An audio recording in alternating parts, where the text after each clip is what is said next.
Chers compatriotes congolais, de l'étranger où nous sommes, il ne passe pas une journée sans que nous ayons pensé à notre République démocratique du Congo, qui est la mère patrie pour bon nombre de Congolais qui se trouvent à l'étranger. Avec beaucoup d'intérêt, nous avons suivi les élections qu'il y a eu, si je ne me trompe pas, le 31 décembre 2018. Et nous avons suivi avec attention particulière le résultat de ces élections. Pour rappel, nous savons que le siège du président de la République avait été remporté par M. Félix-Antoine Tshisekedi et qu'aux élections parlementaires, la famille politique contestée presque par tous les Congolais, le FCC, avait gagné de manière écrasante. Pour toute personne qui y est assez sensibilisée sur le plan politique et le plan constitutionnel, il était dès lors clair que le gouvernement qui travaillera avec le président de la République issu de l'opposition, j'ai cité Antoine Félix Tshisekedi, ce gouvernement serait composé par la majorité parlementaire. Et la majorité parlementaire, telle que le cadre s'était présenté, et que c'était le gouvernement qui devait être composé par le FCC. Je n'hésiterai pas à dire que cela était scandaleux, c'était clair et net. Car il était presque impossible à comprendre. Les gens le comprennent quand même, mais moi, je n'ai pas encore compris ça jusqu'à aujourd'hui. Comment est-ce que le même peuple peut élire un opposant et sur le même bulletin, ils veulent maintenir au pouvoir ceux qui les ont maltraités, ceux qui les ont volés. Mais il y a eu des recours, cela n'a pas marché. Aujourd'hui, le cadre que nous avons est que c'est le FCC qui a la majorité, pas n'importe quelle majorité, une majorité écrasante au Parlement. Tout logiquement, le Premier ministre devait être issu de la majorité présidentielle.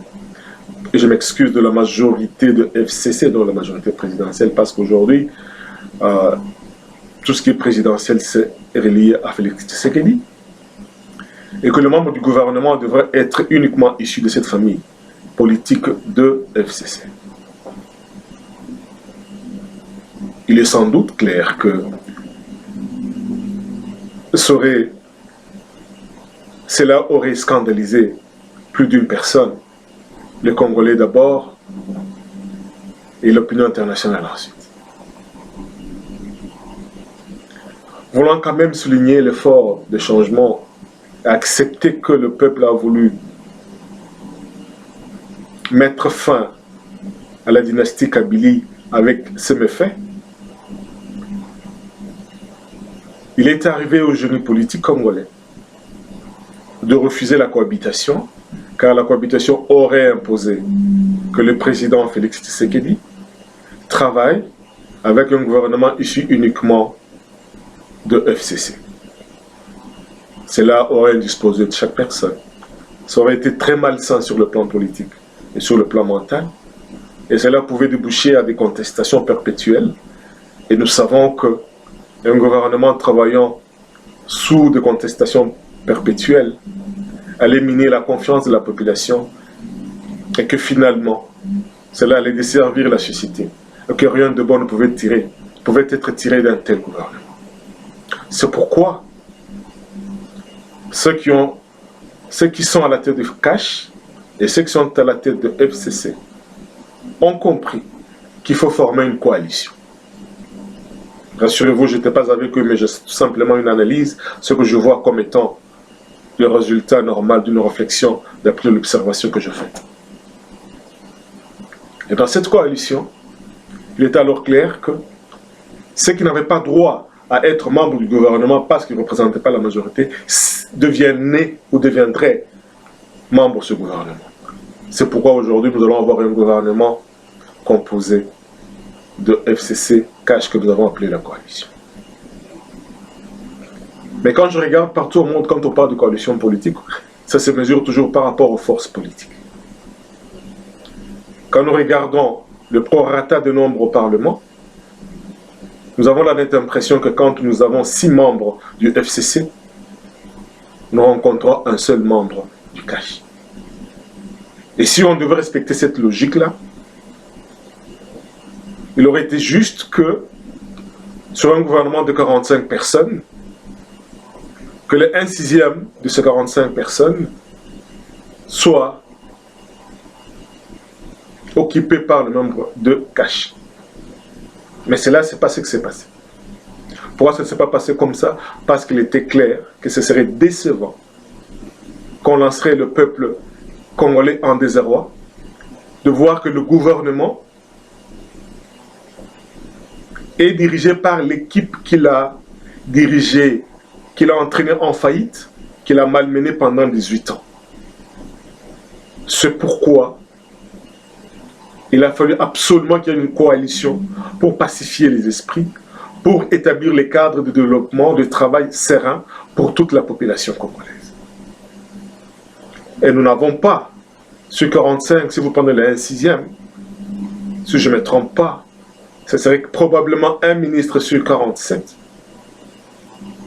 Ce serait plus ou moins 7 ministres sur 45 ou 6. Mais cela n'est pas le cas. Au contraire, sur 45 ministres, nous aurons 17 ministres. Ce qui est de loin le 1/6.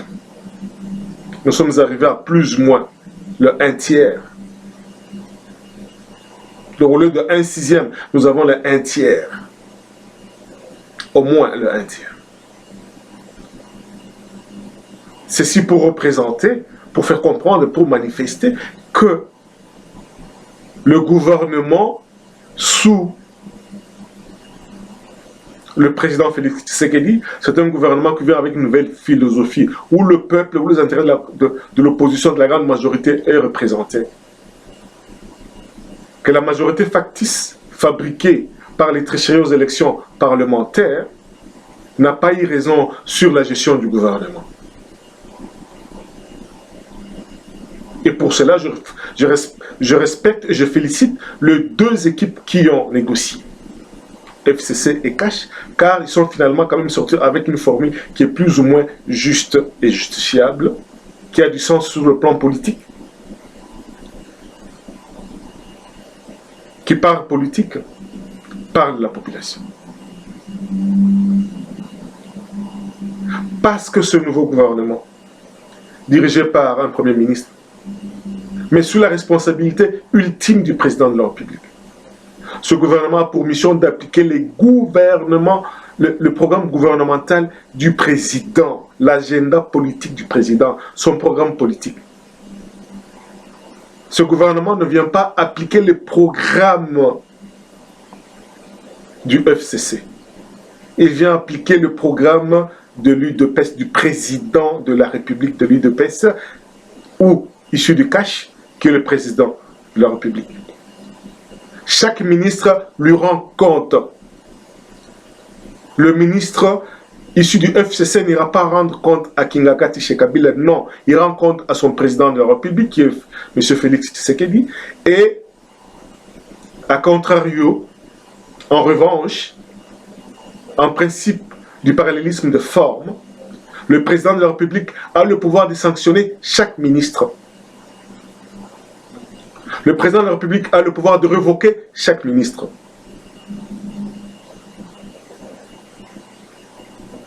Chers compatriotes, soyez certains qu'il n'y a aucun ministre qui voudrait se voir révoqué ou suspendu afin de se faire remplacer par quelqu'un d'autre, même si c'est l'autre ministre qui proviendrait de la même famille politique que lui. Il s'agit ici d'une question de survie individuelle et de survie politique. Parce que le programme politique sera appliqué sur le programme du président de la République, donc le peuple trouvera son compte. Parce que le président de la République a le pouvoir de sanctionner les ministres, donc le peuple trouvera son compte. Et s'il y a un conflit entre un ministre et le président de la République, comme partout ailleurs au monde, c'est le ministre qui cède sa place. Oh, je vous dis, je ne crois pas qu'il y ait un ministre de FCC qui aimerait céder sa place à un autre ministre. Ils vont s'aligner. C'est juste et clair. Donnons du temps au temps. Je comprends partout le désarroi parce que le souhait profond de la population était qu'on fasse table rase de tout ce qui est Kabila et associé. Mais donnons du temps au temps. Celui qui va diriger la prochaine Commission nationale électorale indépendante ne serait plus Nanga. On va voir cette fois-ci une personne qui devra devenir indépendante vis-à-vis de toutes les institutions politiques. Et avec la technologie que nous avons aujourd'hui, il serait possible de proclamer les résultats des élections le même jour. On verra qui aura bien travaillé, mal travaillé. Et le peuple sanctionnera. Il sera clair, et je le souhaite, que chaque personne qui est candidat, qui ira donner l'argent à la population pour le voter, devra être poursuivi pour corruption des électeurs. Et il devrait être invalidé. De telle manière qu'on aura cette fois-ci des gens qui vont voter en fonction de leur conscience. Chacun devra venir avec un bilan. Chers compatriotes, je répète encore, donnons du temps au temps. Soyons optimistes, soyons positivistes. Croyons à l'avenir. Parce que si nous n'avons pas foi à l'avenir, celui qui n'a pas foi à l'avenir ne fait rien, ne fait que détruire. Il est temps que nous puissions travailler pour les générations à venir. Il est temps que nous puissions léguer à nos enfants un héritage. Que nous puissions léguer à nos petits-enfants un héritage d'un pays fort, serein, démocratique, républicain. Il est temps que nous ne puissions pas en penser à ce que le pays peut faire pour soi, pour moi, mais que chacun de nous pense à qu'est-ce qu'il peut faire pour son pays, pour sa communauté, pour sa région. Peuple congolais, Dieu nous a donné un pays beau, prospère. Dieu nous a donné la même quantité de cerveau et d'intelligence qu'il a donné aux Suisses, aux Américains, aux Japonais, aux Chinois. Utilisons notre intelligence. Ayons pour règle l'autorité de l'État, la suprématie et la primauté de la règle du droit sur chacun d'entre nous. Que chaque personne qui viole la loi, qu'il soit traduit devant la justice et sanctionné. Se développe qu'une société où il y a la primauté de la règle du droit. Il est temps qu'on aspire à enlever les privilèges et les immunités judiciaires que nous avons dans notre pays. Ces immunités et ces privilèges juridiques, ou ces privilèges judiciaires n'ont servi à rien notre pays. Un premier ministre, un président de la République, c'est un justiciable comme tout autre. Il devait être jugé par un juge ordinaire.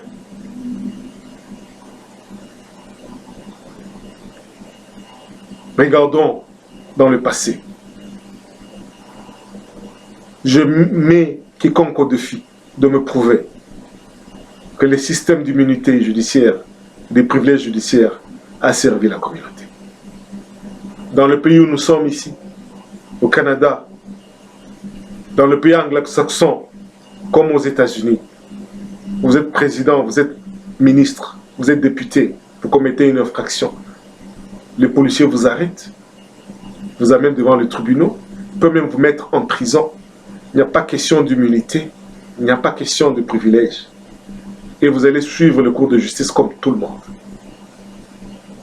Je rêve de ce jour où je verrai mon Congo, République démocratique du Congo, où chaque personne est protégée par le droit et chaque personne est soumise aux mêmes obligations, où il y a une égalité parfaite entre ceux qui dirigent et ceux qui sont chez eux, entre la population, entre le premier citoyen et entre la sentinelle. Merci pour avoir prêté attention à mon propos. Merci.